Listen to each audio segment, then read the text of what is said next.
Good morning, friends. I welcome you all to the online worship of Bangalore South Church this morning. Even as we have gathered together in the presence of God, let us turn our Bibles to the book of Ecclesiastes, chapter number 12 and verse number 13. ಬೆಳಗಿನ ಹೊತ್ತಾರೆಯಲ್ಲಿ ದೇವರ ಪ್ರಸನ್ನತೆಯಲ್ಲಿ ನಾವು ಆರಾಧನೆಗಾಗಿ ಸೇರಿಕೊಂಡು ಬಂದಿರುವಾಗ ನಮ್ಮ ಸತ್ಯವೇದಗಳನ್ನು ಪ್ರಸಂಗಿಯ ಪುಸ್ತಕ 12ನೇ ಅಧ್ಯಾಯದ 13ನೇ ವಾಕ್ಯವನ್ನು ನಾವು ಓದಿಕೊಳ್ಳೋಣ. ಪ್ರಸಂಗಿಯ ಪುಸ್ತಕ 12ನೇ ಅಧ್ಯಾಯದ 13ನೇ ವಾಕ್ಯ. Book of Ecclesiastes, chapter number 12 and verse number 13. Now all has been heard. Here is the conclusion of the matter. Fear God and keep His commandments, for this is the duty of every human being. ದೇವರ ವಾಕ್ಯ ಹೀಗೆ ಹೇಳುತ್ತದೆ, ಕೊನೆಯ ಮಾತು ಎಲ್ಲವನ್ನು ಕೇಳಿಸಿಕೊಂಡ ನಂತರ ಈ ವಿಷಯವನ್ನು ನಾವು ಮಾಡಬೇಕು. ದೇವರಿಗೆ ಭಯಪಟ್ಟು ಆತನ ಆಜ್ಞೆಗಳನ್ನೆಲ್ಲ ನಾವು ಕೈಕೊಂಡು ನಡೆಯಬೇಕು. ಯಾಕಂದ್ರೆ ಮನುಷ್ಯ ಕುಲದ ಕರ್ತವ್ಯ ಇದಾಗಿದೆ ಎಂಬುದಾಗಿ ಸೊಲೊಮೋನನು ಪ್ರಸಂಗಿಯ ಪುಸ್ತಕವನ್ನು ಹೀಗೆ ಮುಗಿಸುವಾತನಾಗಿದ್ದಾನೆ. Book of Ecclesiastes, if you read the book of Ecclesiastes, one of the oft-repeated words is vanity or meaninglessness. Okay, Solomon, being the wisest king who existed on the face of the earth, God talks about Solomon. He says there is going to be none like Solomon, who was so wise. Nobody was wiser than him before him, and neither will there be anybody wise after him. He was a man full of wisdom, gained wisdom from God, but he failed miserably in his life. And at the end of his life, probably he is writing this book, the book of Ecclesiastes. And then he says that, anything that you do in life, anything that you desire in life, everything is meaningless.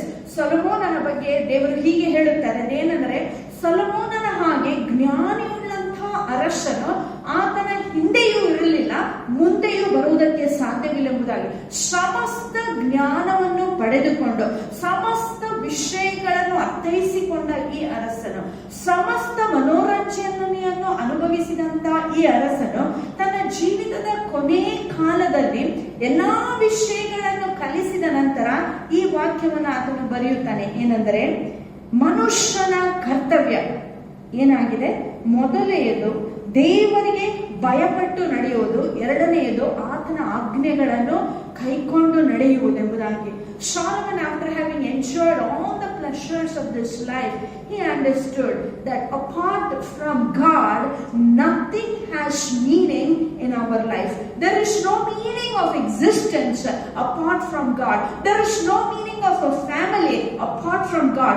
There is no meaning of a fellowship apart from God. There is no meaning to wealth apart from God. What he means to say is, when we keep God as the center of our life, suddenly everything becomes so meaningful. Our wealth has meaning, our health has meaning, our wisdom has meaning, our fellowship has meaning, and everything derives its meaning when God becomes the center of our life. And after all he has said, he concludes with these two instructions. He says, in conclusion of the entire matter, what is the entire matter? After having lived a long life, after having enjoyed all the things of this world, after having accomplished great things, he says, I'm going to conclude this, my friend. What is that? Number one, fear God. Number two, obey His commandments. And only then you will have meaning in your life. Solomon learned this truth after long years. But you and I have a privilege. We can all learn this truth when we are still young, when we still have time, that the very important thing in our lives is God. And in God, it is the fear of God. Number two, keeping up His commandments. ಸೊಲೊಮೋನನು ಎಲ್ಲಾ ವಿಷಯಗಳನ್ನು ಅನುಭವಿಸಿದ ನಂತರ ಕೊನೆ ಮಾತನ್ನು ಬರೆಯುವನಾಗಿದ್ದಾನೆ. ಆದರೆ ನಿಮಗೆ ನನಗೆ ದೇವರು ಈ ವಾಕ್ಯಗಳನ್ನು ಕೊಟ್ಟು ನಮಗೊಂದು ಅವಕಾಶವನ್ನು ಕೊಡುತ್ತಾ ಇದ್ದಾನೆ. ಯಾವ ಅವಕಾಶ? ನಿಜವಾಗಿ ನಮ್ಮ ಜೀವಿತದಲ್ಲಿ ನಾವು ಸಂತೋಷವನ್ನು, ಸಮಾಧಾನವನ್ನು, ಅರ್ಥವನ್ನು ಅನುಭವಿಸಬೇಕಾಗಿದ್ದರೆ ಮೊದಲನೇದಾಗಿ ದೇವರಿಗೆ ಭಯಪಟ್ಟು ನಡೆಯಬೇಕು. ಎರಡನೇದಾಗಿ ಮೊದಲನೇದಾಗಿ ಆತನ ಆಜ್ಞೆಗಳನ್ನು ಕೈಕೊಂಡು ನಡೆಯಬೇಕು. ಹಾಗೆ ನಾವು ಮಾಡುವುದಾಗಿದ್ರೆ ಖಂಡಿತವಾಗಿಯೂ ನಮ್ಮ ಜೀವಿತದಲ್ಲಿ ನಮಗೆ ಬೇಕಾಗಿರುವಂತ ಸಮಾಧಾನ, ನಮಗೆ ಬೇಕಾಗಿರುವಂತ ಸಂತೈಸುವಿಕೆ, ನಮಗೆ ಬೇಕಾಗಿರುವಂತ ಆನಂದವನ್ನು ಆತನು ನಮಗೆ ಕೊಡುತ್ತಾನೆ. What is this fear of god? Is it being terrorized by who God is? Or is it being afraid of what God is going to do? No. The fear of God is very, very simple. Fear of God. I wrote it in my book, in my Bible. When I was a very young girl, when I was just growing in God, I wrote this that I read in one of the books. It says, fear of God is the continuous awareness that I am in the presence of God all the time, and whatever I do is open before Him, and one day it will be brought to judgment. ದೇವರ ಭಯ ಅಂದ್ರೆ ಏನು? ದೇವರ ಭಯ ಅಂದ್ರೆ ನಾವು ಆತನ ವಿಷಯವಾಗಿ ಭಯಂಕರವಾಗಿ ಹೆದರುವಂತ ವಿಷಯವಲ್ಲ. ಆದರೆ ದೇವರ ಭಯ ಅಥವಾ ಭಯಭಕ್ತಿ ಉಳ್ಳ ಜೀವಿತ ಅಂದ್ರೆ ಸತತವಾಗಿ ದೇವರ ಪ್ರಸನ್ನತೆಯಲ್ಲಿ ನಾನಿದ್ದೇನೆ, ನಾನು ಮಾಡುವುದೆಲ್ಲ ದೇವರಿಗೆ ಗೊತ್ತಿದೆ, ಒಂದು ದಿನ ನಾನು ಮಾಡುವಂತ ಸಮಸ್ತ ಸಂಗತಿಗಳಿಗೆ ಆತನಿಗೆ ನಾನು ಉತ್ತರ ಕೊಡಬೇಕೆಂಬ ಆ ಒಂದು ಮನೋಭಾವನದಲ್ಲಿ ನಾನು ಮತ್ತು ನೀವು ಜೀವಿಸುವುದಾಗಿದ್ರೆ ಅದೇ ದೇವರ ಭಯಭಕ್ತಿ. ಒಂದು ವೇಳೆ ನಾವು ಹಾಗೆ ಜೀವಿಸುವುದಾಗಿದ್ರೆ ಖಂಡಿತವಾಗಿ ಆತನ ಆಜ್ಞೆಗಳನ್ನು ನಾವು ಕೈಕೊಂಡು ನಡೆಯುತ್ತೇವೆ. ಯಾಕಂದ್ರೆ ನಮಗೆ ಗೊತ್ತುಂಟು, ದೇವರನ್ನು ನಾನು ಮೆಚ್ಚಿಸದಿದ್ದರೆ ನನ್ನ ಜೀವಿತವೇ ವ್ಯರ್ಥ ಎಂಬುದಾಗಿ. It's very very important my friend. Every day whatever you do, whatever I do in my life, we should ask this oft repeated question: am I doing this because I fear people, or am I not doing this because I fear people, or am I doing or not doing certain things because I fear God?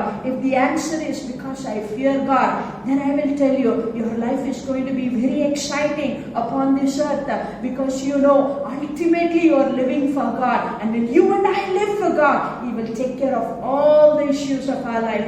With these words in our mind, let us worship this God. What a wonderful God we serve. What a compassionate friend He is.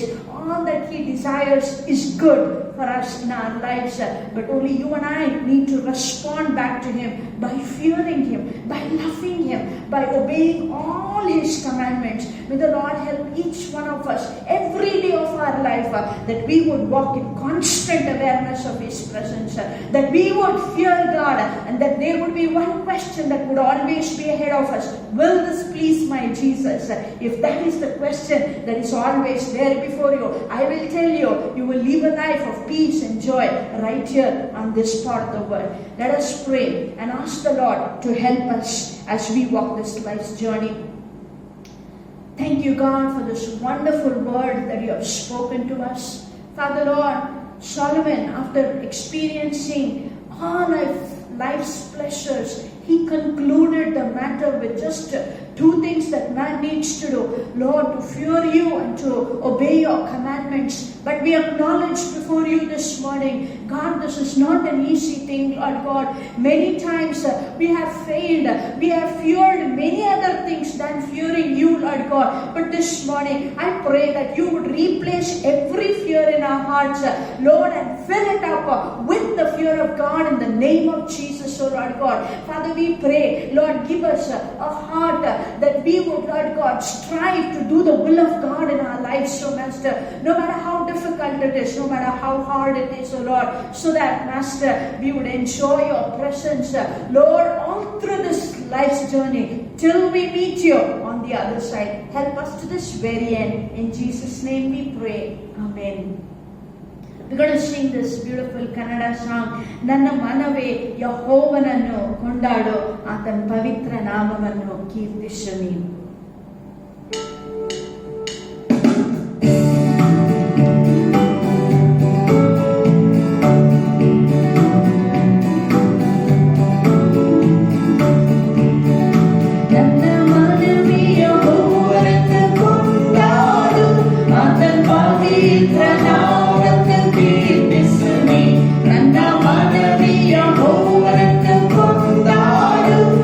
Pavitra Namat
ಪವಿತ್ರ ನಾಮವನ್ನು ಕೀರ್ತಿಸುವಿ. ಮುಂಜಾನೆಯೂ ಮಧ್ಯಾಹ್ನವೂ ಸಂಜೆಯೂ ಯಾವಾಗಲೂ, ಮುಂಜಾನೆಯೂ ಮಧ್ಯಾಹ್ನವೂ ಸಂಜೆಯೂ ಯಾವಾಗಲೂ.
Hallelujah, hallelujah,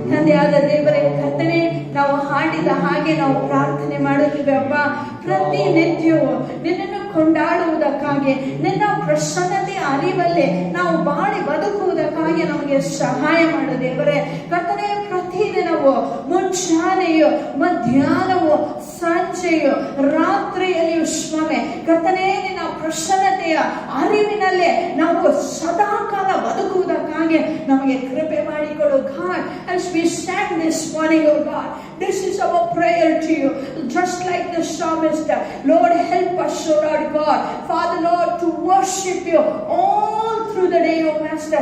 Help us to live in the continuous awareness of your holy presence, morning and afternoon and evening and night, oh God, that we would revel in the presence of God. For we know then, oh Lord God, you will take care of every issues of our life, as you have promised us. Lord, you will cause, Lord, us to be renewed, Lord, just like the eagles. Father, you are the God who will, Lord, cover us with the tender mercies. Father, you are the God who will, Lord God, give us justice, and you will, Lord, cause justice to shine like the noonday, as your word says. We thank you for all the promises, oh God. We thank you, God, that you will heal us from all our diseases. We thank you, Lord God, you will forgive all of our sins. Lord, you will bless us with good things, Lord, so that our youth is renewed like the eagles. Lord, for that to happen, help us to revel in the presence of God. Lord, to enjoy your presence every moment of our life, constantly to live in the awareness of your presence. Oh God, we pray, Lord, that we would live always in the fear of God, knowing that you are a wonderful Father, and Lord, you have wonderful thoughts towards our life. Thank you, God, for this assurance. We bless you, we bless you, we bless you. We're going to sing this next Kannada song. It says, God loves us so much. He takes care of you and me like the apple of his very eye. And, you know, for all the benefits that God pours out upon our life, the song says, God, what can I give in return back to you? I give myself to thee, O God. ಈ ಹಾಡು ಹೀಗೆ ಹೇಳುತ್ತದೆ, ಏನು ದೇವರು ನನ್ನನ್ನು ತನ್ನ ಆ ಕಣ್ಣಿನಂತೆ ಆತನು ಕಾಯುವಾತನಾಗಿದ್ದಾನೆ. I mean, we all have this experience, right? Even if there is a small speck of dirt that would just enter into our eye, immediately our eyelids, they shut and they keep our eyes safe. That is the way God takes care of us. The Bible says you are so valuable to me that I have engraved you on the palm of my hand. The very hair of your head is numbered. God knows when we sit and when we rise up. He is mindful of every of our ways. There is nothing that can snatch you and me from the hands of God, unless until you and I choose to jump out of the presence of God. What a joy, what a glory. You know, as we sing this song, let us worship this God, because there is no one like our God. He protects us, He provides for us, and He leads us in His own ways. As we sing this song, let us say, God, you being such a great God, you are so mindful of me, an insignificant person, oh God. I just thank you. As we sing this song, let us worship Him and say, God, I don't understand many times why you, being such a great God, had to stoop down so low to save me. It is just because you love me so very much. As we sing the song, let us meditate on the great love of God for you and for me.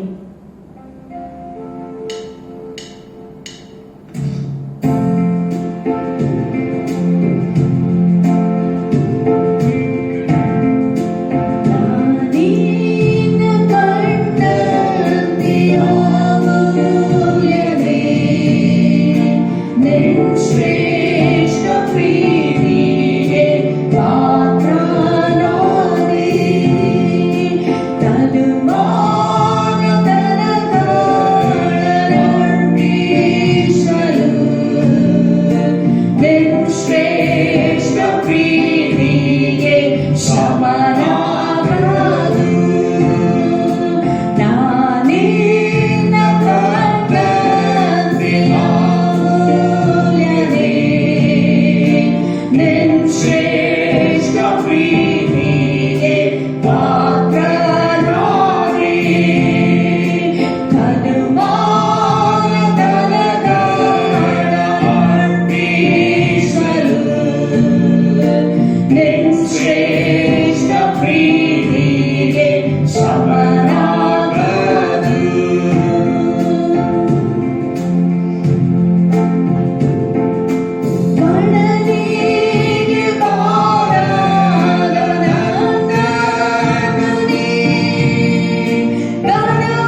ಶ್ರೇಷ್ಠ ಪ್ರೀತಿಗೆ ಸಮನಾಗದು.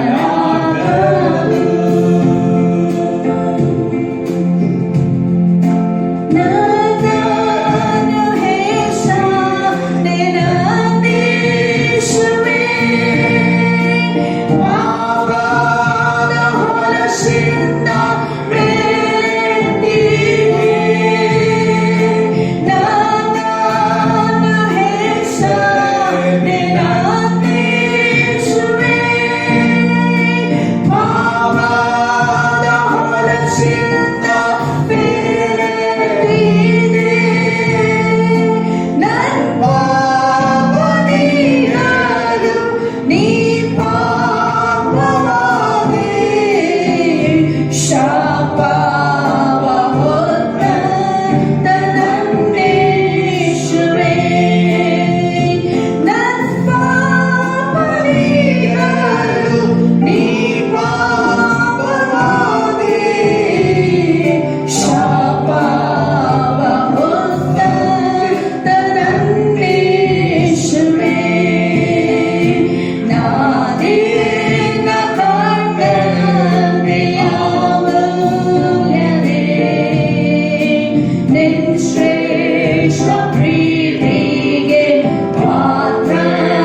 great God.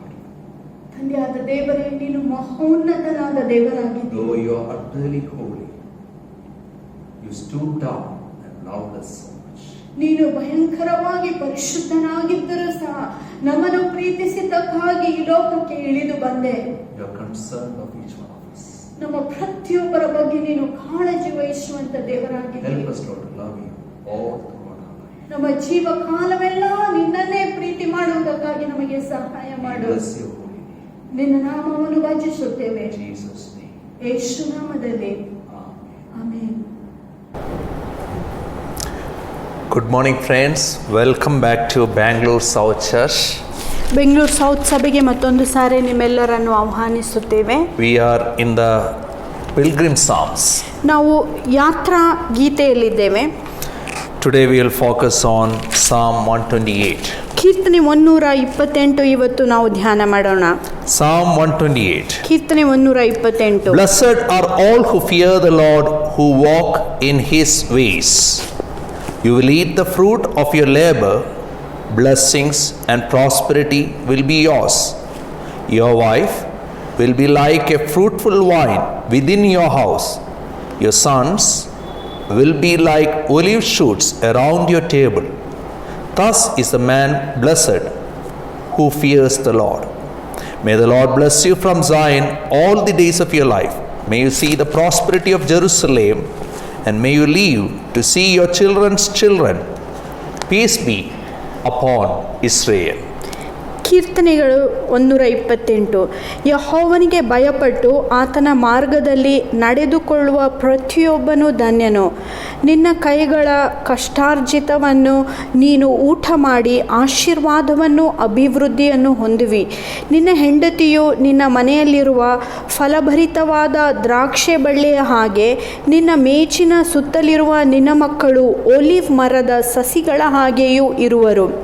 ಯೆಹೋವನಿಗೆ ಭಯಪಡುವ ಮನುಷ್ಯನು ಹೀಗೆಯೇ ಆಶೀರ್ವದಿಸಲ್ಪಡುವನು. ಯೆಹೋವನು ನಿನ್ನನ್ನು ಚೀಯೋನಿನೊಳಗಿಂದ ನಿನ್ನ ಜೀವನದ ದಿವಸಗಳನ್ನೆಲ್ಲ ಆಶೀರ್ವದಿಸುವನು. ನೀನು ಯೆರೂಸಲೇಮಿನ ಸೌಭಾಗ್ಯವನ್ನು ನೋಡುವಿ. ನೀನು ಮಕ್ಕಳನ್ನು ಕಾಣುವವರೆಗೆ ಜೀವಿಸುವಿ. ಇಸ್ರಾಯೇಲಿನ ಮೇಲೆ ಸಮಾಧಾನವಿರಲಿ. Last week we saw Psalm 127. ಕಳೆದ ವಾರ ನಾವು ಕೀರ್ತನೆ 127 ನಾವು ನೋಡಿದೆವು. Psalm 127 says, blessing is a gift from God or favor from God. ಕೀರ್ತನೆ 127 ನಾವು ಓದಿರುವ ಪ್ರಕಾರ ಆಶೀರ್ವಾದ ಎಂಬುದಾಗಿ ಹೇಳುವಾಗ ಇದು ಯೆಹೋವನಿಂದ ಪಡೆದುಕೊಳ್ಳುವಂಥ ಅನುಗ್ರಹ ಅಥವಾ ಆತನ ಒಂದು ದಯೆ ಆಗಿದೆ. Psalm 128, ಕೀರ್ತನೆ 128 it shows that blessing is a reward for living according to God's ways. ದೇವರ ವಾಕ್ಯಾನುಸಾರವಾಗಿ ನೀವು ಜೀವಿಸುವಾಗ ಆಶೀರ್ವಾದಗಳು ನಿಮ್ಮ ಪಾಲಾಗಿರುತ್ತವೆ. So, blessing is 100% God's favor and 100% we living according to God's word. ಆಶೀರ್ವಾದ ಎಂಬುದಾಗಿ ಹೇಳುವಾಗ 100% ದೇವರ ದಯೆ ಅನುಗ್ರಹವಾಗಿರುತ್ತದೆ. ಅದೇ ರೀತಿಯಾಗಿ 100% ನಮ್ಮ ಕರ್ತವ್ಯವನ್ನು ಪಾಲಿಸಿ ಯೆಹೋವನ ಸನ್ಮಾರ್ಗದಲ್ಲಿ ನಡೆಯುವುದಾಗಿರುತ್ತದೆ. So first thing we see in this psalm is blessed are the obedient. ಮೊದಲನೇ ವಿಷಯ ನಾವು ಕಲಿಯುವುದೇನೆಂದರೆ ವಿಧೇಯತೆಯಲ್ಲಿ ಜೀವಿಸುವವರು ಆಶೀರ್ವಾದವನ್ನು ಹೊಂದಿಕೊಳ್ಳುತ್ತಾರೆ. Verses 1 and verses 4. 1ನೇ ವಾಕ್ಯ ಮತ್ತು 4ನೇ ವಾಕ್ಯ. Blessed are all who fear the Lord, who walk in his ways. Thus is the man blessed who fears the Lord. ಯೆಹೋವನಿಗೆ ಭಯಪಟ್ಟು ಆತನ ಮಾರ್ಗದಲ್ಲಿ ನಡೆದುಕೊಳ್ಳುವ ಪ್ರತಿಯೊಬ್ಬನು ಧನ್ಯನು.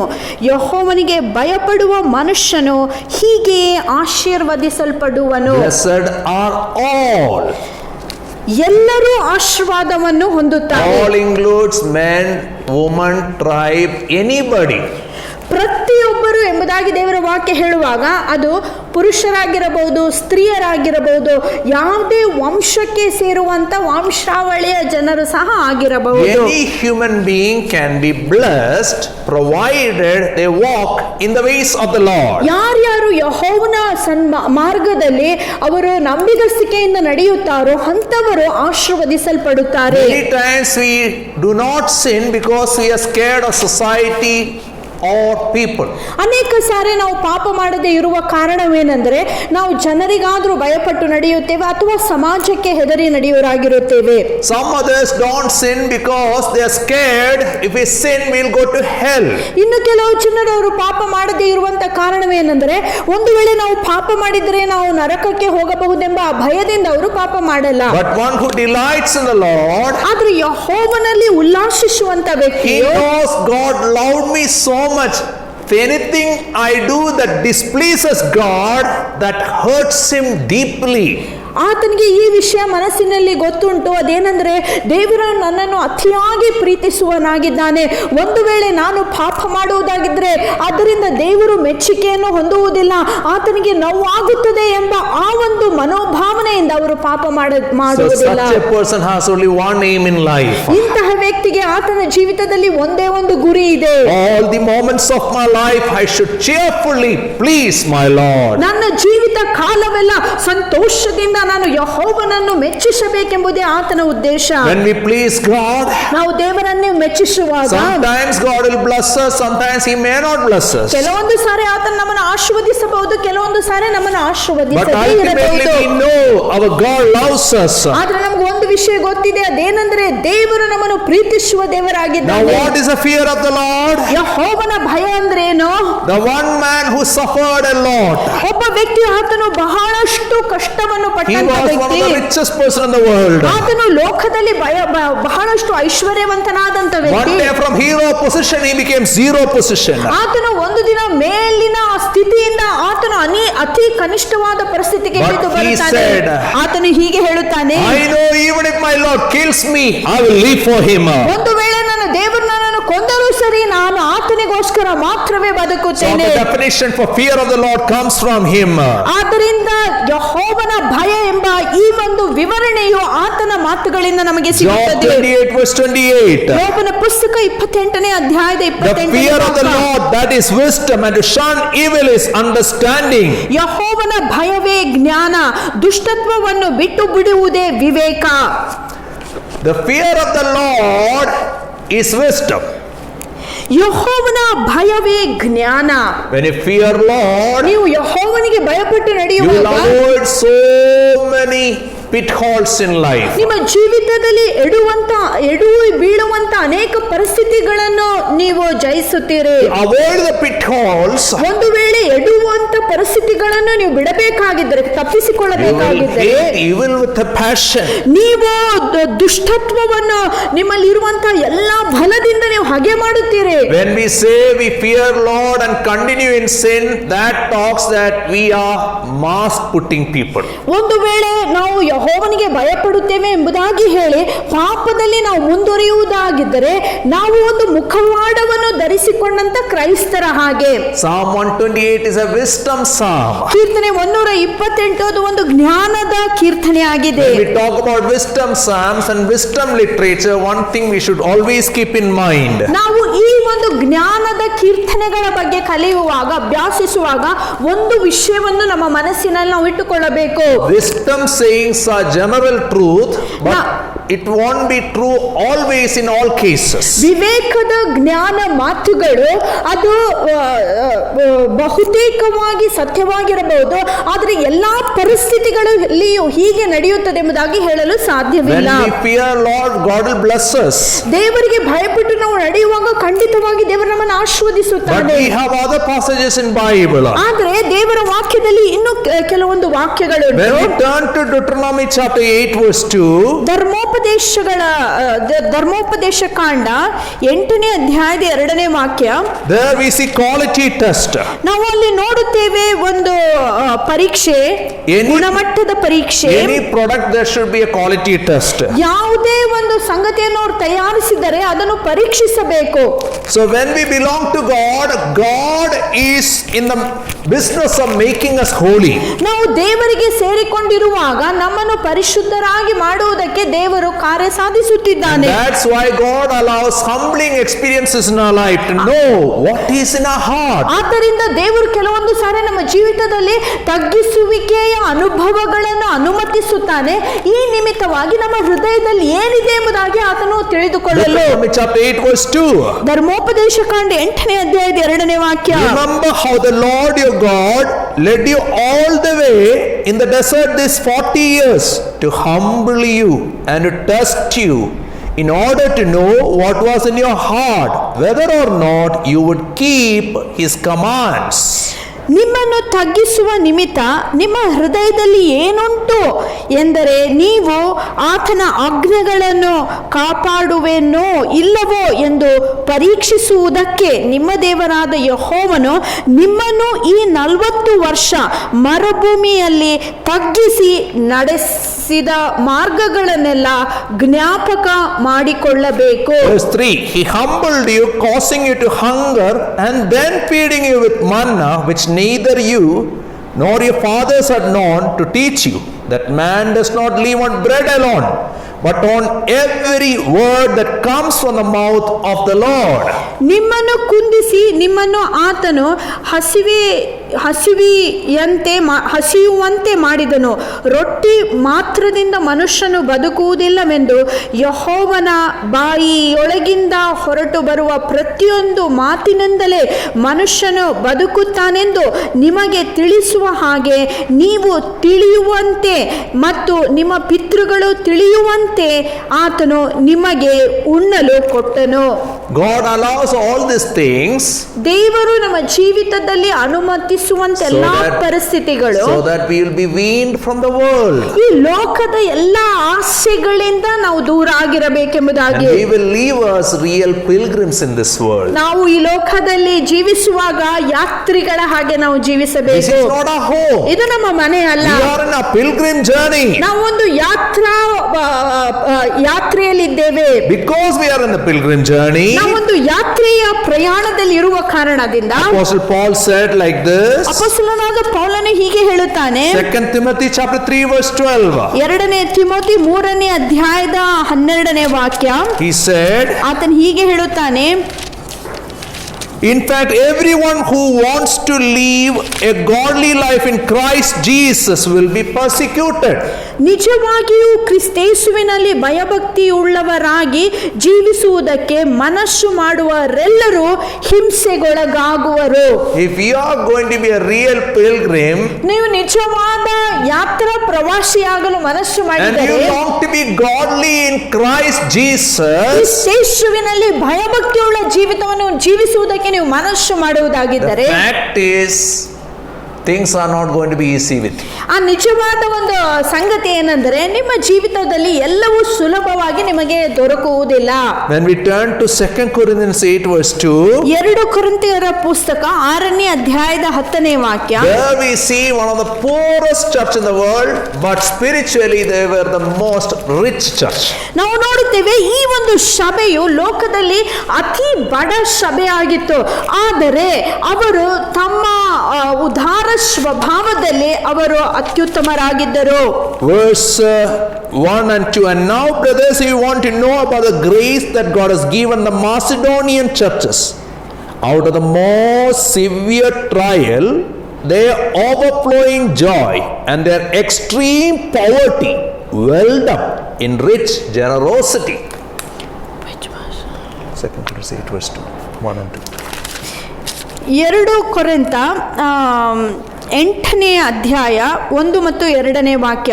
ಪ್ರಿಯ ಸಹೋದರರೇ, ಮೆಕೊದೋನ್ಯದಲ್ಲಿರುವಂಥ ಸಭೆಗಳು ಪಡೆದುಕೊಂಡಿರುವ ದೇವರ ಕೃಪೆಯ ಕುರಿತು ನೀವೆಲ್ಲರೂ ತಿಳಿದುಕೊಂಡಿರಬೇಕೆಂದು ನಮ್ಮ ಅಪೇಕ್ಷೆ. ಅವರು ಘೋರ ಹಿಂಸೆಯನ್ನು ಅನುಭವಿಸಿದರೂ ಅವರಲ್ಲಿ ತುಂಬಿ ತುಳುಕುವ ಸಂತೋಷ ಉಂಟಾಯಿತು. ಕಡು ಬಡತನದಲ್ಲಿದ್ದರೂ ಅವರು ಅತ್ಯಂತ ಔದಾರ್ಯದಲ್ಲಿರುವವರಾಗಿದ್ದರು. This church is going through most severe trial. ಈ ಒಂದು ಸಭೆಯು ಘೋರ ಹಿಂಸೆಯನ್ನು They ಅನುಭವಿಸುತ್ತಾ are going ಇದೆ. through extreme poverty. ಕಡು ಬಡತನದಲ್ಲೇ ಅವರು ಜೀವಿಸುತ್ತಿದ್ದಾರೆ. And they are bubbling and overflowing with joy. ಆದರೆ ಅವರು ಸಂತೋಷದಿಂದ ಉಕ್ಕುವರಾಗಿದ್ದಾರೆ. And the result of joy is the ಒಂದು blessing ಸಂತೋಷ other needy people around ಅವರ them. ಸುತ್ತಲಿರುವಂತಹ ಅಗತ್ಯದಲ್ಲಿರುವಂತಹ ಅನೇಕ ಜನರಿಗೆ ಅವರು ಔದಾರ್ಯರಾಗಿದ್ದಾರೆ.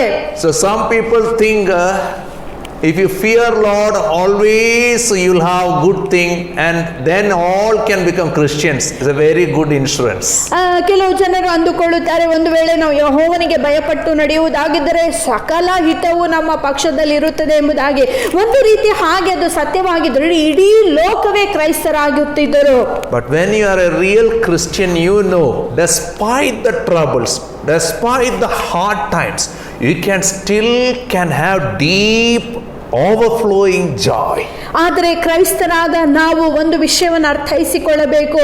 ನಾವು ಅತಿ ಕಷ್ಟದಲ್ಲಿದ್ದರೂ, ನಾವು ಬಹಳಷ್ಟು ಹಿಂಸೆಯನ್ನು ಅನುಭವಿಸುತ್ತಾ ಇದ್ದರೂ ಸಹ ನಮ್ಮಲ್ಲಿ ಆ ಒಂದು ಸಂತೋಷವಿದೆ, ಒಂದು ನಿರೀಕ್ಷೆ ನಮ್ಮಲ್ಲಿ ಇರುತ್ತದೆ. That's why Apostle Paul said in 2 Corinthians 6 verse 10, sorrowful yet always rejoicing. ಆದ್ದರಿಂದ ಅಪೊಸ್ತಲನಾದ ಪೌಲನು 2 ಕೊರಿಂಥ 6ನೇ ಅಧ್ಯಾಯ 10ನೇ ವಾಕ್ಯದಲ್ಲಿ ಹೀಗೆ ಹೇಳುತ್ತಾನೆ, ದುಃಖ ಪಡುವರಾಗಿದ್ದರೂ ನಾವು ಹರ್ಷಿಸುತ್ತಾ ಇದ್ದೇವೆ. So verse 1 and 4 says, all those who fear the Lord are the people who walk in God's ways. 1 ಮತ್ತು 4ನೇ ವಾಕ್ಯ ಹೀಗೆ ಹೇಳುತ್ತದೆ, ಯಾರ್ಯಾರು ಯೆಹೋವನಿಗೆ ಭಯಪಡುತ್ತಾರೋ ಅವರು ಯೆಹೋವನ ಸನ್ಮಾರ್ಗದಲ್ಲಿ ನಡೆಯುವರಾಗಿರುತ್ತಾರೆ. When you obey Lord, ನೀವು ಕರ್ತನಿಗೆ ವಿಧೇಯರಾಗಿ God ನಡೆಯುವಾಗ will be Jehovah Jireh for you. ದೇವರು ನಿಮಗೆ ಯೆಹೋವ In the ಈರೆಯಾಗಿರುತ್ತಾನೆ. place of obedience, God will see to it. ವಿಧೇಯತೆಯ ಸ್ಥಳದಲ್ಲಿ ದೇವರು ನಿಮಗೆ ಒದಗಿಸಿಕೊಡುತ್ತಾನೆ. Whatever hard times you go, ನಿಮ್ಮ ಜೀವಿತದಲ್ಲಿ ಯಾವುದೇ ಕಷ್ಟಗಳು ಬಂದರೂ ಸಹ, prison or pit or storm, God will be there with you. ನೀವು ಒಂದು ಕೊಳದಲ್ಲಿ ಇರಬಹುದು, ಸೆರೆಮನೆಯಲ್ಲಿ ಇರಬಹುದು, ಅಥವಾ ಒಂದು ಬಿರುಗಾಳಿಯ ಪರಿಸ್ಥಿತಿಯಲ್ಲಿ ಇದ್ದರೂ ಸಹ ಸದಾಕಾಲವು ಕರ್ತನು ನಿಮ್ಮ ಜೊತೆಯಲ್ಲಿ ಇರುತ್ತಾನೆ. Now what are the blessings? ಈ ಒಂದು ಆಶೀರ್ವಾದಗಳ ಪಟ್ಟಿ ಏನಂತ Verses ನೋಡೋಣ. 2 and 3. 2 ಮತ್ತು 3ನೇ ವಾಕ್ಯ. First thing, verse 2, ಮೊದಲನೇದು, you will eat the fruit of your labor, blessings and prosperity will be yours. 2ನೇ ವಾಕ್ಯ, ನಿನ್ನ ಕೈಗಳ ಕಷ್ಟಾರ್ಜಿತವನ್ನು ನೀನು ಊಟ ಮಾಡಿ ಆಶೀರ್ವಾದವನ್ನು ಅಭಿವೃದ್ಧಿಯನ್ನು ಹೊಂದುವಿ. In the covenant blessings in the book of Deuteronomy, God says, if you are not following God, all what you labored will be wasted. ಧರ್ಮೋಪದೇಶ ಕಾಂಡದಲ್ಲಿ ದೇವರು ಒಡಂಬಡಿಕೆ ಆಶೀರ್ವಾದದಲ್ಲಿ ಆತನು ಹೇಳುವಾಗ ಆತನು ಹೀಗೆ ಹೇಳುತ್ತಾನೆ, ಒಂದು ವೇಳೆ ನೀವು ಯೆಹೋವನ ಸನ್ಮಾರ್ಗದಲ್ಲಿ ನಡೆಯದಿದ್ದರೆ ನಿಮ್ಮ ಜೀವಿತದಲ್ಲಿ ಎಲ್ಲವನ್ನೂ ನೀವು ಕಳೆದುಕೊಳ್ಳುತ್ತೀರಿ. But when you delight in the Lord and walk in the ways of God, you will enjoy the fruit of your honest labor. ಆದರೆ ನೀವು ಯೆಹೋವನ ಸನ್ಮಾರ್ಗದಲ್ಲಿ ನೀವು ನಡೆಯುವುದಾಗಿದ್ದರೆ ನಿಮ್ಮ ಕಷ್ಟಾರ್ಜಿತವಾದಂತ ಯಥಾರ್ಥ ಕಷ್ಟದ ಫಲವನ್ನು ನೀವು You ಅನುಭವಿಸುತ್ತೀರಿ. will have satisfaction and you will have fulfillment. ನಿಮ್ಮಲ್ಲಿ ಸಮೃದ್ಧಿ ಇರುತ್ತದೆ, ತೃಪ್ತಿ ಇರುತ್ತದೆ. So you will enjoy all the blessings. ಆಗ ನೀವು ಸಕಲ ಆಶೀರ್ವಾದಗಳನ್ನು ಆನಂದಿಸುತ್ತೀರಿ. Sometimes ಕೆಲವೊಂದು ಸಾರಿ when we are not walking the ways of God, ನಾವು ಯೆಹೋವನ ಮಾರ್ಗದಲ್ಲಿ ನಡೆಯದಿದ್ದರೆ, when we labor, ನಾವು ಕಷ್ಟಪಟ್ಟು ದುಡಿದರೂ ಸಹ all is waste. ನಾವು ಮಾಡುವಂತ ಎಲ್ಲಾ ದುಡಿಮೆಯು ಅದು ವ್ಯರ್ಥವಾಗಿ And ಹೋಗುತ್ತದೆ. that's where we have to look to the book of Haggai. ಹಗ್ಗಾಯನ ಪುಸ್ತಕವನ್ನು ನಾವು ಓದುವಾಗ ಅದು ಗೊತ್ತಾಗುತ್ತದೆ. Haggai, people they had misplaced priorities. ಹಗ್ಗಾಯನ ಪುಸ್ತಕದಲ್ಲಿ ಜನರು ನಾವು ನೋಡುತ್ತೇವೆ ಅವರ ಮುಖ್ಯಾಂಶಗಳು ಅದು ಅಲ್ಲೋಲ And ಕಲ್ಲೋಲವಾಗಿದ್ದವು. they were in non-stop losses. ಅವರು ಮೇಲಿಂದ ಮೇಲೆ ನಷ್ಟವನ್ನು And ಅನುಭವಿಸುತ್ತಿದ್ದರು. that's where Haggai chapter 1, 5 and 6 says, now this is what the Lord Almighty says, give careful thoughts to your ways. You planted much, but have harvested little. You eat, but never have enough. You drink, but never have your fill. You put on clothes, but are not warm. You earn wages only to put them in purse with holes in it. ಹಗ್ಗಾಯನ ಪುಸ್ತಕ 1ನೇ ಅಧ್ಯಾಯ 5 ಮತ್ತು 6ನೇ ವಾಕ್ಯದಲ್ಲಿ ಹಗ್ಗಾಯನು ಹೀಗೆ ಹೇಳುತ್ತಾನೆ, ಈಗ ಸರ್ವಶಕ್ತನಾದ ಯೆಹೋವನು ಹೀಗೆ ಹೇಳುತ್ತಾನೆ, ನಿಮ್ಮ ಮಾರ್ಗಗಳನ್ನು ಆಲೋಚಿಸಿ ನೋಡಿರಿ. ಬಹಳವಾಗಿ ಬಿತ್ತಿದ್ದೀರಿ, ಆದರೆ ಕೊಂಚವಾಗಿ ಸುಗ್ಗಿ ಮಾಡಿದ್ದೀರಿ. ತಿನ್ನುತ್ತೀರಿ, ಆದರೆ ಸಾಕಾಗಲಿಲ್ಲ. ಕುಡಿಯುತ್ತೀರಿ, ಆದರೆ ತೃಪ್ತಿ ಆಗಲಿಲ್ಲ. ಧರಿಸುತ್ತೀರಿ, ಆದರೆ ಬಟ್ಟೆಗೆ ಆಗಲಿಲ್ಲ. ಸಂಬಳ ಸಂಪಾದಿಸುತ್ತೀರಿ, ಅದನ್ನು ತೂತುಗಳುಳ್ಳ ಚೀಲದಲ್ಲಿ ಹಾಕುತ್ತೀರಿ. If you are Joseph or you are Jonah, you will have storms. ನಿಮ್ಮ ಜೀವಿತದಲ್ಲಿ ನೀವು ಒಬ್ಬ ಯೋಸೇಫನಾಗಿರಬಹುದು ಅಥವಾ ಯೋನನಾಗಿರಬಹುದು. But if you are... ಅವರಿಬ್ಬರಿಗೂ ಸಹ ಬಿರುಗಾಳಿಯು ತಪ್ಪಿಲ್ಲ. But if a Jonah examines his life, storm will come down and many others' headache will reduce. ಒಂದು ವೇಳೆ ಯೋನನು ತನ್ನ ಮಾರ್ಗಗಳನ್ನು ಆಲೋಚಿಸುವುದಾಗಿದ್ದರೆ ಆ ಒಂದು ಬಿರುಗಾಳಿಯು ಅದು ಶಾಂತವಾಗಿ ಆತನಿಗೆ ಮಾತ್ರವಲ್ಲ ಎಲ್ಲರಿಗೂ ಸಹ ಸಮಾಧಾನವನ್ನುಂಟು ಮಾಡುತ್ತದೆ. First blessing, God will bless our work. ಮೊದಲನೇ ಆಶೀರ್ವಾದ, ಯೆಹೋವನು ನಮ್ಮ ಕೈ ಕೆಲಸವನ್ನು Second ಆಶೀರ್ವದಿಸುತ್ತಾನೆ. blessing, your wife will be like a fruitful vine within your house. In other words, God will bless our marriage. ಎರಡನೇ ಆಶೀರ್ವಾದ, ನಿನ್ನ ಹೆಂಡತಿಯು ನಿನ್ನ ಮನೆಯಲ್ಲಿ ಇರುವಾಗ ಫಲಭರಿತವಾಗಿರುತ್ತಾಳೆ. ಅಂದರೆ ಇನ್ನೊಂದು ಮಾತಿನಲ್ಲಿ ದೇವರು ನಮ್ಮ ಮದುವೆಯನ್ನು ಆಶೀರ್ವಾದ ಮಾಡುತ್ತಾನೆ. So one thing here it is clear, faithful people will become fruitful. ಒಂದು ವಿಷಯ ಇಲ್ಲೂ ಬರೆಯಲ್ಪಟ್ಟಿದೆ, ಇದೇನೆಂದರೆ ನಂಬಿಗಸ್ತರಾದಂಥ ಜನರು ಫಲಭರಿತರಾಗಿರುತ್ತಾರೆ. And that is seen so many places in Bible. ನಾವು ದೇವರ ವಾಕ್ಯದ ಬೇರೆ ಬೇರೆ ಭಾಗಗಳಲ್ಲಿ ಅದನ್ನು ನೋಡಬಹುದು. So your wife will be fruitful where? Within your house. ನಿನ್ನ ಹೆಂಡತಿಯು ಫಲಭರಿತವಾಗಿರುತ್ತಾಳೆ. ಎಲ್ಲಿ? ನಿನ್ನ ಮನೆಯಲ್ಲಿಯೇ. That is where you will see Proverbs 7, we have a contrast there. ನಾವು ನೋಡ್ತೇವೆ ಜ್ಞಾನೋಕ್ತಿಗಳು 7ನೇ ಅಧ್ಯಾಯದಲ್ಲಿ ಒಂದು ವಿರುದ್ಧ ವಾಕ್ಯವು ಬರೆಯಲ್ಪಟ್ಟಿದೆ. Proverbs 7, 11 and 12. ಜ್ಞಾನೋಕ್ತಿ 7ನೇ ಅಧ್ಯಾಯ 11 ಮತ್ತು 12ನೇ It talks about an adulterous woman. ಇಲ್ಲಿ ಒಬ್ಬ ವೈಶ್ಯ ಸ್ತ್ರೀಯ ಬಗ್ಗೆ ಬರೆಯಲ್ಪಟ್ಟಿದೆ. She is loud and defiant. Her feet never stay at home. Now in the streets, now in the squares, at every corner she lurks. ಅವಳು ಕೂಗಾಡುವಳು, ಹಠಮಾರಿ, ಅವಳ ಪಾದಗಳು ಅವಳ ಮನೆಯಲ್ಲಿ ನಿಲ್ಲುವುದೇ ಇಲ್ಲ. Now when we hear this imagery, fruitful vine, ನಾವು ಈ ಒಂದು ಫಲಭರಿತವಾದಂತ ದ್ರಾಕ್ಷಾ ಬಳ್ಳಿ ಎಂಬುದಾಗಿ ಓದುವಾಗ we see Joseph. ನಾವು ಯೋಸೇಫನನ್ನು ಅಲ್ಲಿ ನೋಡುತ್ತೇವೆ. Bible says ದೇವರ ವಾಕ್ಯ ಹೇಳುತ್ತದೆ in Genesis 49:22. ಆದಿಕಾಂಡ ಪುಸ್ತಕ 49ನೇ ಅಧ್ಯಾಯ 22ನೇ ವಾಕ್ಯ about Joseph. ಯೋಸೇಫನ ಕುರಿತಾಗಿ. Verse 22, Joseph is a fruitful vine near a spring whose branches climb over a wall. ಯೋಸೇಫನು ಫಲಭರಿತವಾದ ದ್ರಾಕ್ಷಾ ಬಳ್ಳಿ, ಕಾಲುವೆಗಳ ಬಳಿಯಲ್ಲಿ ಫಲಭರಿತ ದ್ರಾಕ್ಷಾ ಬಳ್ಳಿ, ಅದರ ಕೊಂಬೆಗಳು ಗೋಡೆಯನ್ನೇರುತ್ತವೆ. He was tempted in every way. ಯೋಸೇಫನು ಎಲ್ಲಾ ರೀತಿಯ ಶೋಧನೆಗೆ ಒಳಗಾದನು. His brothers failed in the immorality test. ಅವನ ಸಹೋದರರೆಲ್ಲ ಅವರು ವ್ಯಭಿಚಾರದ ಆ ಒಂದು ಪರೀಕ್ಷೆಯಲ್ಲಿ ಸೋತೋದರು. In spite of knowing that nobody sees him, he always was aware God saw him.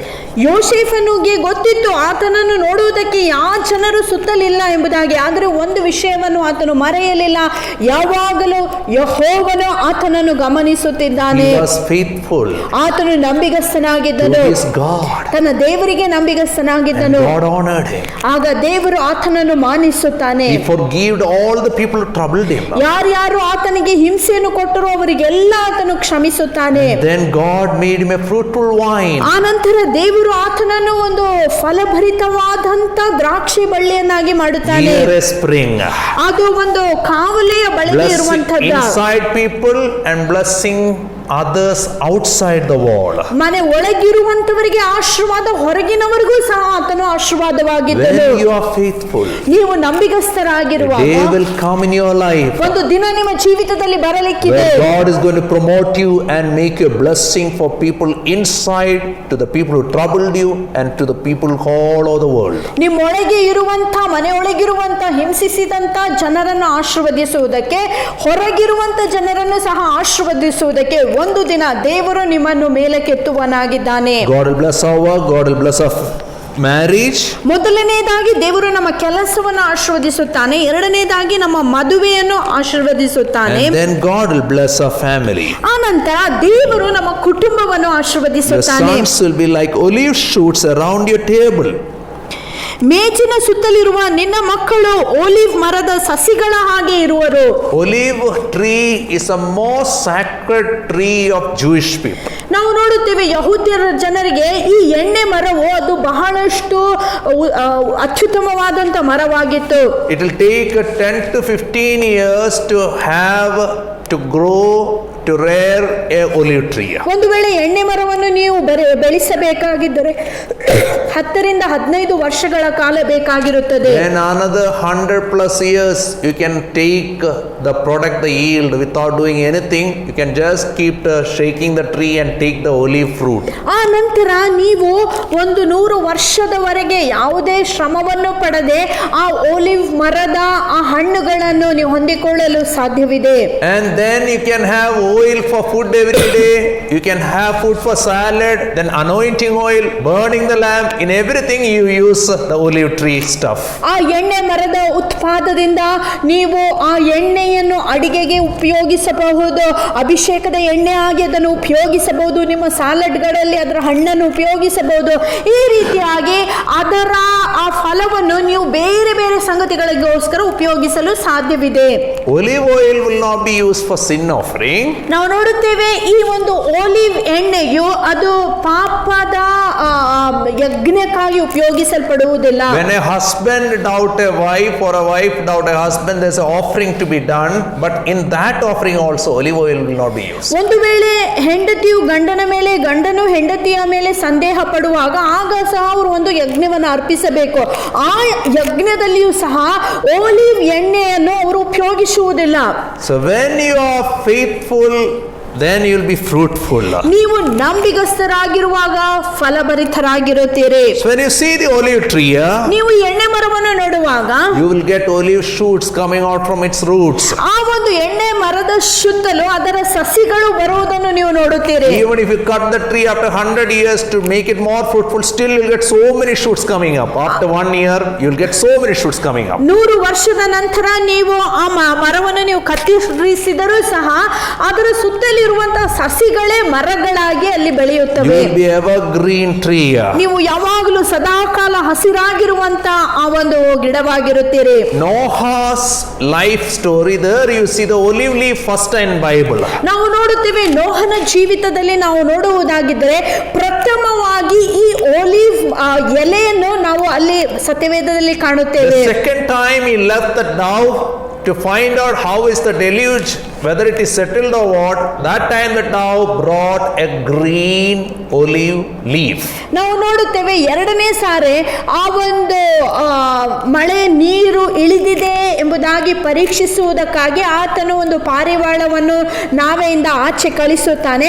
ಆ ಪಾರಿವಾಳವು ಆ ಕಡೆ ಈ ಕಡೆ ಎಲ್ಲಾ ಕಡೆಯಲ್ಲಿ ಹಾರಾಡಿದ ನಂತರ ಹಿಂತಿರುಗಿ ಬರುವಾಗ ಒಂದು ಓಲಿವ್ ಮರದ ಹಸಿರು ಒಂದು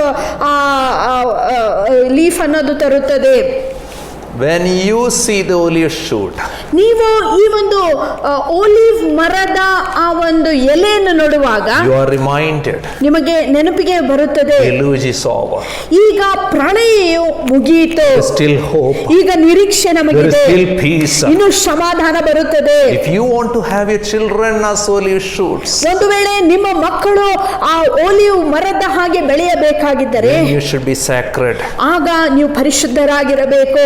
In Psalm 52 verse 8, ಕೀರ್ತನೆ 52ನೇ ಅಧ್ಯಾಯದ 8ನೇ ವಾಕ್ಯ, the psalmist says, ಕೀರ್ತನೆಗಾರನು ಹೀಗೆ ಹೇಳುತ್ತಾನೆ, the wicked all will come, they will go, ದುಷ್ಟರು ಬರುತ್ತಾರೆ ಹೋಗುತ್ತಾರೆ, they will become poor within one day, ಒಂದೇ ದಿನದಲ್ಲಿ ಅವರು ಬಡವರಾಗಿ ಹೋಗಬಹುದು.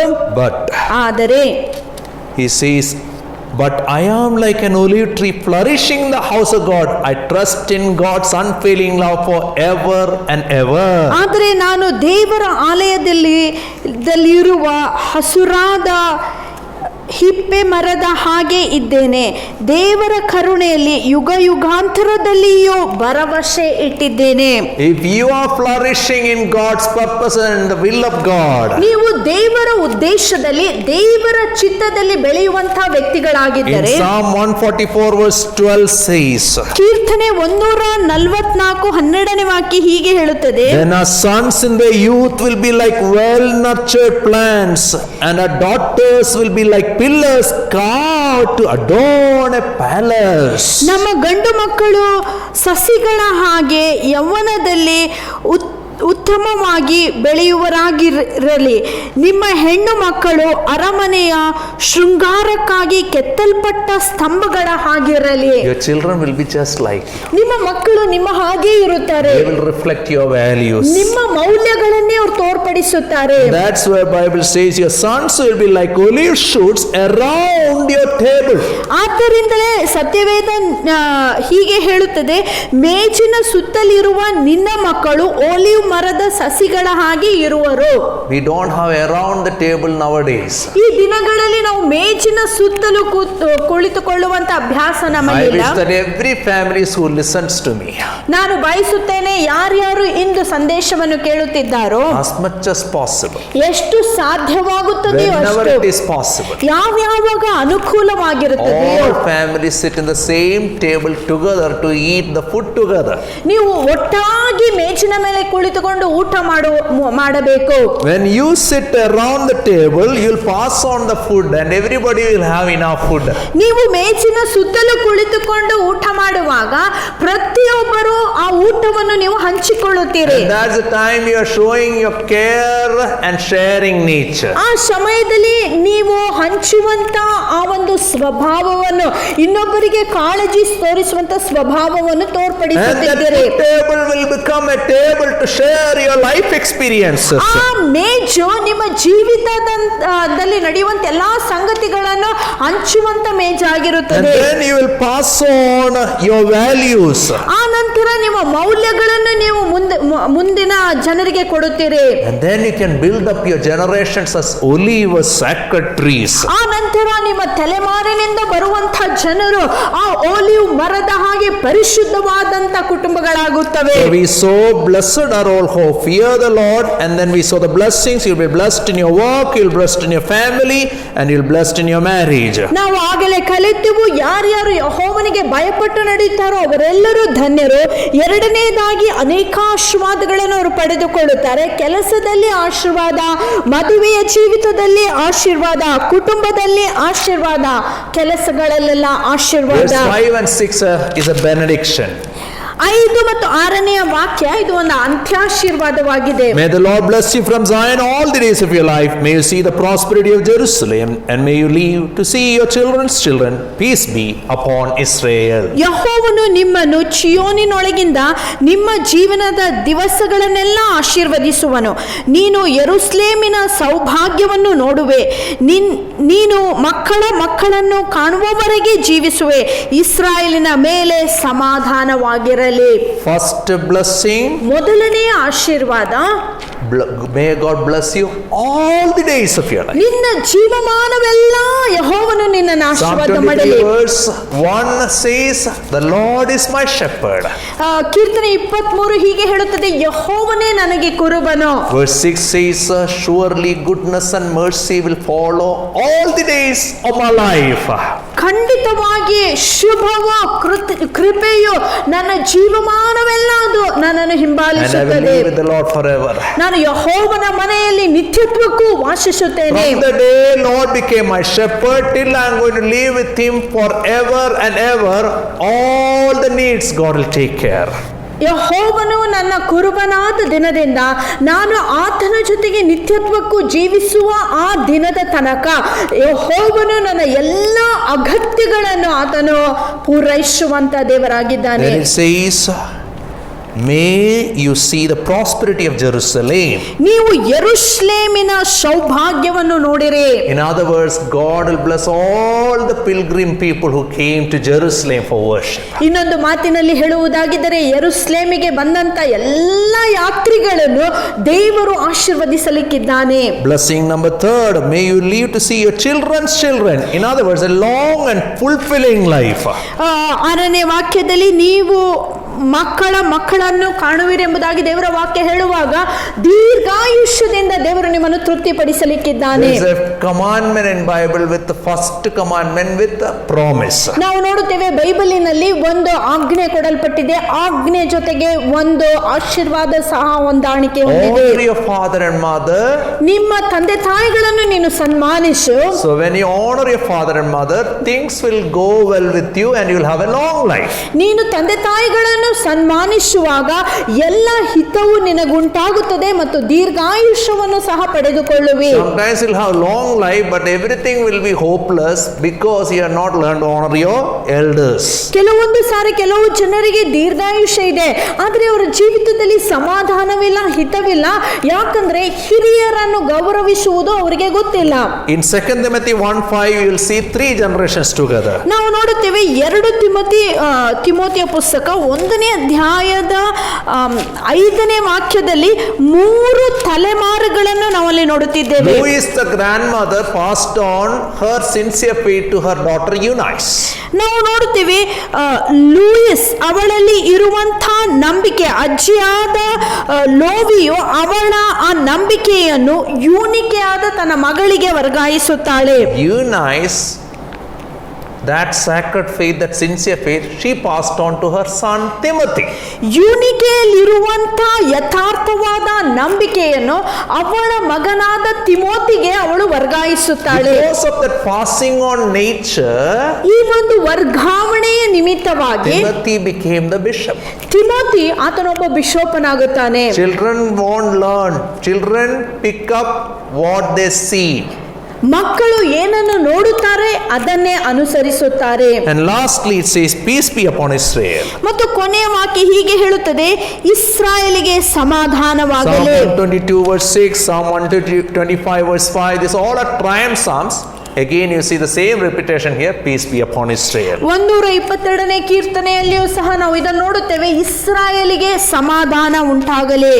When you bless the Lord, ನೀವು ಯೆಹೋವನಲ್ಲಿ ನೀವು ಆನಂದಿಸುವಾಗ first God will bless yourself, ಮೊದಲು ದೇವರು ನಿಮ್ಮನ್ನು then your ಆಶೀರ್ವದಿಸುತ್ತಾನೆ, family, ನಂತರ ನಿಮ್ಮ then ಕುಟುಂಬವನ್ನು, Jerusalem your community, ನಂತರ ನಿಮ್ಮ ಸಮುದಾಯವಾಗಿರುವಂತ and then ಯೆರೂಸಲೇಮನ್ನು Israel your ಆಶೀರ್ವದಿಸುತ್ತಾನೆ. nation. ಆ ನಂತರ ಇಸ್ರಾಯೇಲ್ ಅಂದರೆ ನಿಮ್ಮ ದೇಶವನ್ನೇ ಯೆಹೋವನ There's a ಆಶೀರ್ವದಿಸುತ್ತಾನೆ. progression in blessing. ನಾವು ನೋಡ್ತೀವಿ ಆಶೀರ್ವಾದದಲ್ಲಿ ಈ ರೀತಿಯಾದ ವಿಸ್ತರಣೆ ಉಂಟಾಗುತ್ತಾ I ಇದೆ. wish that all of us ನಾನು ಬಯಸುತ್ತೇನೆ will take ನಮ್ಮಲ್ಲಿರುವಂತಹ this wisdom ಪ್ರತಿಯೊಬ್ಬರು seriously. ಈ ಒಂದು ಜ್ಞಾನವನ್ನು ನಾವು ಗಂಭೀರವಾಗಿ Blessed ಅರ್ಥೈಸಿಕೊಳ್ಳಬೇಕು. are those who fear the Lord. ಯೆಹೋವನಲ್ಲಿ ಭಯಭಕ್ತಿಯುಳ್ಳವರು ಧನ್ಯರು. They will see progression in the blessing of our Lord. ದೇವರ ಆಶೀರ್ವಾದದ ವಿಸ್ತರಣೆಯನ್ನು ಅವರು ಅನುಭವಿಸಲಿಕ್ಕಿದ್ದಾರೆ. May God bless all of you. ದೇವರು ತಾನೇ ನಿಮ್ಮೆಲ್ಲರನ್ನು ಆಶೀರ್ವಾದ ಮಾಡಲಿ. The Lord has spoken very beautifully to us this morning. Let us sing this song.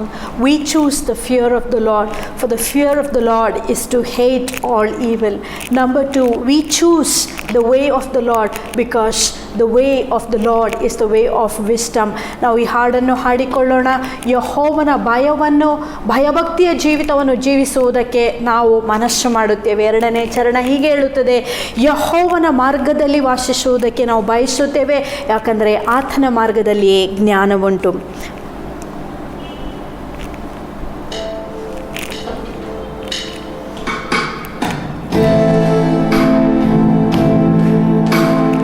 We choose the fear of the Lord. We choose the fear of the Lord. For the fear of the Lord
us to choose the fear of our Lord all throughout our life. ದೇವರು ತಾನೇ ನಮಗೆ ಸಹಾಯ ಮಾಡಲಿ. ನಮ್ಮ ಜೀವ ಕಾಲವೆಲ್ಲ ನಾವು ಯೆಹೋವನಿಗೆ ಭಯಭಕ್ತಿಯುಳ್ಳ ಜೀವಿತವನ್ನು ಜೀವಿಸುವುದಕ್ಕಾಗಿ. God bless all of you. ದೇವರು ನಿಮ್ಮನ್ನೆಲ್ಲ ಆಶೀರ್ವಾದ ಮಾಡಲಿ.